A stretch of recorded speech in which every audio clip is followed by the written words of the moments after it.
Welcome to fall. This is Oe and Sandy Math Along. I'm Sandy. And I'm Oe.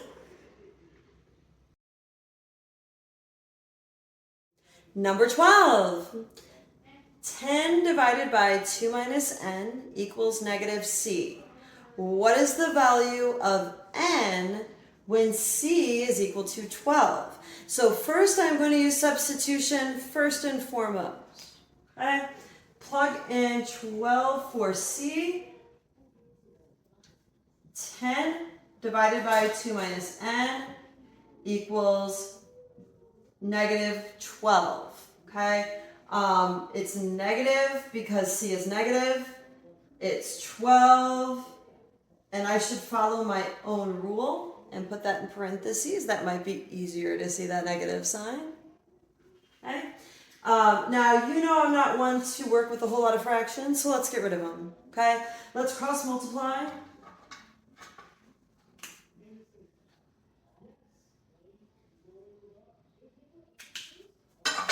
Ten times, if there's nothing there, we assume it's 1. So 10 equals negative 12. I'm going to drop my parentheses now that I can clearly see it's negative 12 times the quantity 2 minus n. Okay? Make sure 2 minus n is in parentheses. It is not just negative 12 times 2 or negative 12 times negative n. It's both. Okay? Simplify. Negative 12 times 2 is negative 24. Negative 12 times negative n is positive 12n. Okay? I usually do my little distribution sign there first to show you what we did. Now we want the term with n by itself. I'm going to add 24 to both sides to do that. Number 14, I am going to read the problem while you look at how I wrote that top line. So the problem is, just ignore Owen, he's in there throwing himself around on the ground trying to catch marbles. If 3x plus 2 is 1 more than 4x plus 3, what is the value of 8 subtracted from 3 times x? Okay? Read that through carefully. This goes back to translations, so you have to read it to yourself carefully to figure out the order everything goes into. Okay? So we end up with 3x plus 2 equals 1 more than 4x plus 3. And we want to find this value. We can find this value by solving for x. I'm going to go ahead and combine like terms from that first step. So we have on this side of the equation now 3x plus 2. That cannot be simplified. That's it. Over here I have like terms. I have a 1 and a 3. So I'm going to go ahead and move down the 4x plus 1 plus 3 is 4. Okay, now don't lose track of our goal. We want to solve for x. So I'm going to get all my x's on one side. I'm going to subtract 3x because I'm looking a step ahead and I see that we can get rid of x over here, but then over here we'll end up with just x. And that's what we want to solve for. So I'm not going to pass up the opportunity to get that by itself, okay?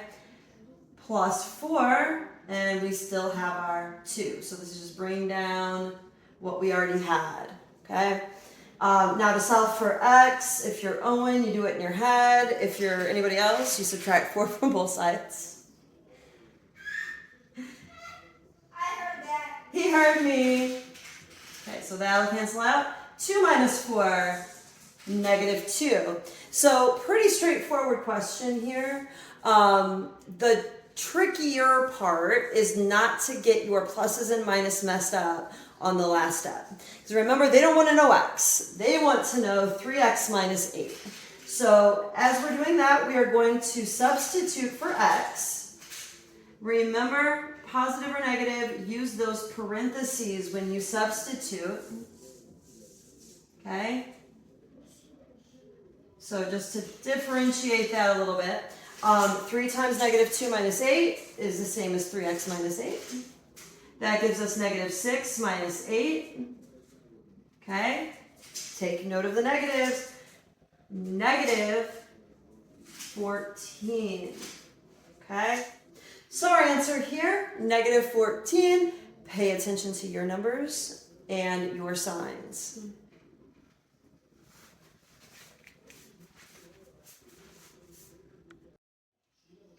Question 15. Given that a plus b divided by c plus 3 equals 2a, which expression is equivalent to c? So all they're asking us about is c. And essentially what that means is they want us to solve for c. So we are going to solve this for c in terms of a and b, and then see which one of those answer choices matches up with what we get. So we did do a similar one in class. It was a little bit easier. Okay, this one's a little bit more difficult. This is definitely the kind of question you're going to find on the ACT, on the SAT, on the EOC, and possibly the CLT. So they love giving these problems because there's not numbers exactly involved. This is all about process and going through the process with letters, okay, with variables. So follow along with me, okay, follow along carefully. We want to solve for C. I don't want to deal with fractions, so let's get rid of our fractions first.